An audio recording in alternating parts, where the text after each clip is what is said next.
Today we're releasing API Keys, which is a machine authentication token that allows your application users to create API keys and authenticate against your backend APIs or use your services through your backend API. So instead of them having to come to your front end and authenticate using your front end to use your services, they can now create an API key and call your backend APIs and authenticate themselves there. They can create, manage, and revoke API keys in the dashboard. And you can also verify their API keys using Clerk SDKs in your own backend server if you want to offer your services through an API. So I created a demo application in my Clerk account, and now we want to configure our project to support API keys. So if you scroll down to the developers section, you would see this API keys tab where we can enable API keys. Now we have two options. We can either enable API keys for users, but we can also enable them for organizations. Now in this project that we are going to walk through, I've already enabled organizations just to showcase that the API keys feature also ties nicely into our orgs feature. I'm going to walk you through the front end here, and then we're going to go back to the code and actually show how we are wiring this up. So I'm going to continue using my Google login. And because we have enabled organizations on this instance, it is going to force us to create an org. Now, this is a feature you can enable. It's a toggle. When you are creating an organization, you can allow users to have personal spaces, or you can force them to join or create a new org. Again, there's going to be links in the description for orgs related content. But right now, let's just go ahead with AI SaaS app. So we want to create this space over here. And now I'm logged in, and automatically I'm inside of this new organization that I created. Now on the dashboard, you can see we can create agents. So this is an AI SaaS app. We're pretending that we can create agents here. Users can create agents. And we want to also enable them to access these agents, not only through the front-end UI, but also through our backend API. But before we jump into the backend API and see the API keys in action, let's just go through the settings over here. So I want to mention the different components we're using from Clerk. Now on the settings, we're using organization profile. This is a profile manager for your org. On the member side, we have, again, organization profile showing the members inside of your orgs. You can invite members, change roles and whatnot from here. All of this is also accessible through this organization suture component up top, where you can go to manage and access the same profile and members, and also the API keys. Down here, this is where you can create your API keys, and when we are creating API keys through the dashboard, they're going to also show up over here too. So this is just to show that you can either use that drop-in all-in-one component for organizations, or bring these individual components into your app and lay them out in the way that you want. Now on the API keys, as you can see here, we can add new API keys. We're going to create this together in a second, but let's go to the dashboard and actually create a new agent. Let's call this personal assistant.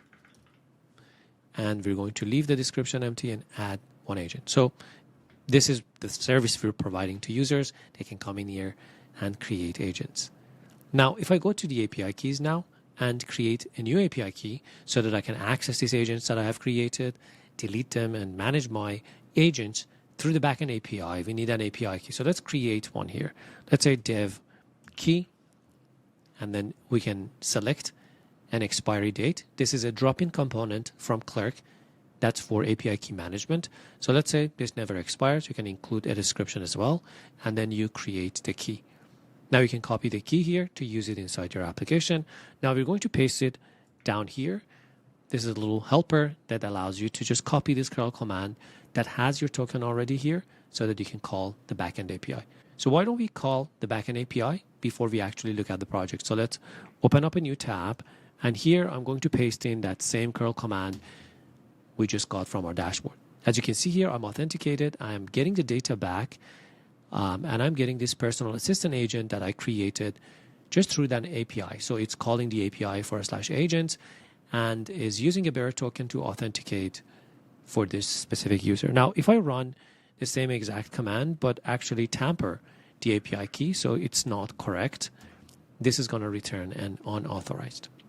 Now that we're here, let's actually look at the project. So from a high level, Next.js application using SHA, CN, and Clerk, pretty straightforward. From a high level here, if you have the Clerk provider, if you have the proxy, that's a new name for the middleware in Next.js 16. I'll include a link to the repo so you can check the code for yourself. But the magic in our API backend is happening in this API agents folder or route handler. So we have defined 3 different endpoints, get, post, and delete. And for each one, before returning any data, we are checking authentication. So let's see how this is working.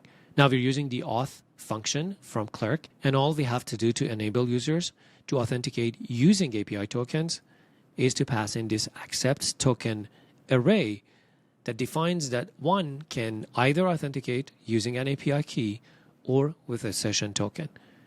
So from our front end, we might still be calling this API endpoint.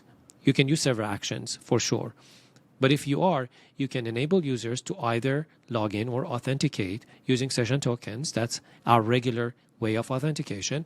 But on top of it, we're also enabling our endpoint to authenticate users using their API keys.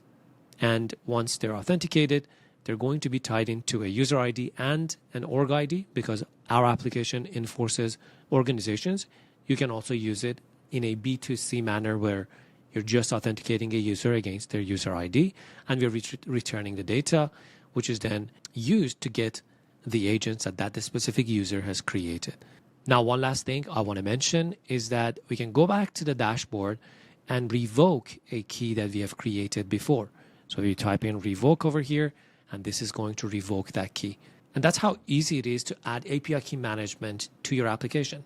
Turn on a toggle on your Clerk's dashboard, drop in an all-in-one Clerk component to allow users to create, revoke keys, and manage their API keys, and use Clerk SDKs in your backend to verify those tokens.